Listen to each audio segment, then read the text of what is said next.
इस समाचार के प्रायोजक हैं Monika bakery, 2/3 Kranti Kripalani Nagar, Annapurna main road, Maharashtra bank के सामने, इंदौर। इस न्यूज के प्रायोजक हैं दास बेकर्स, स्थान Shiv Shakti villa, plot number 87, scheme number 103, दुकान नंबर 2, केशरबाग ब्रिज के पास, इंदौर।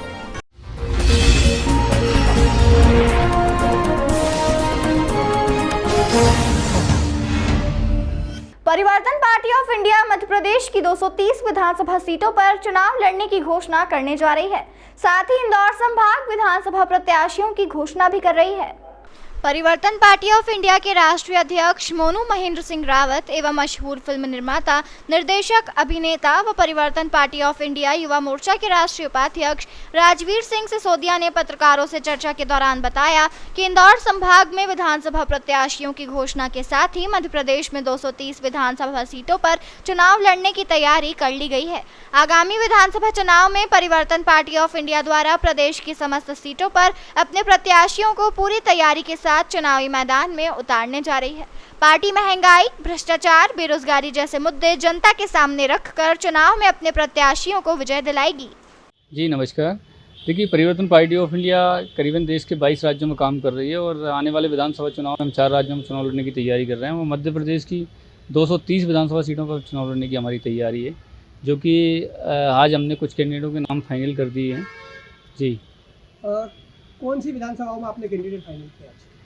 कुछ विधानसभा इंदौर की हैं, कुछ उज्जैन की हैं और कुछ बड़वानी की हैं, कुछ राजगढ़ की हैं और पहले भी हम कर चुके हैं। इन भोपाल संभाग के जो कैंडिडेट हैं उनको फाइनल कर चुके हैं। परिवर्तन पार्टी ऑफ इंडिया किस मुख्य उद्देश्य को लेकर राजनीतिक क्षेत्र में उतरी है? देखिए, परिवर्तन पार्टी ऑफ इंडिया का उदय जनता की सेवा के लिए हुआ है और अभी तक के जो पॉलिटिकल पार्टियाँ देश के अंदर थीं वो जनता को गुमराह करने का काम कर रही थी। इसलिए परिवर्तन पार्टी ऑफ इंडिया की शुरुआत की गई है और पार्टी जनहितैषी जो मुद्दे हैं उन पर काम कर रही है। वर्तमान में मध्य प्रदेश में भारतीय जनता पार्टी की सरकार है, पूर्व में कांग्रेस की रह चुकी है। क्या कहना चाहेंगे, इन पार्टियों ने किस तरह कार्य किया, इनके कार्यों को किस रूप में देखते हैं? देखिए, ये जो पार्टियाँ सत्ता में हैं करीबन 70-75 सालों से और पिछले 18-19 साल से मध्य प्रदेश में जो सरकार है, जो काबिज है, वो सिर्फ झूठे वादे करने का काम करती है और काम जनता के लिए कुछ नहीं करती है। अभी इलेक्शन जब नज़दीक आ गया तो बड़े बड़े वादे किए जा रहे हैं। कभी लाडली बहना योजना लेके आ रही है तो कभी सिलेंडर की बात करता है। अरे भाई, मैं ये बोलता हूँ कि आपने अगर जैसे मान लो सेंट्रल गवर्नमेंट में जब आपकी सरकार बैठी है, ठीक है, उसके जीएसटी आपने हर क्षेत्र में लगा दी है।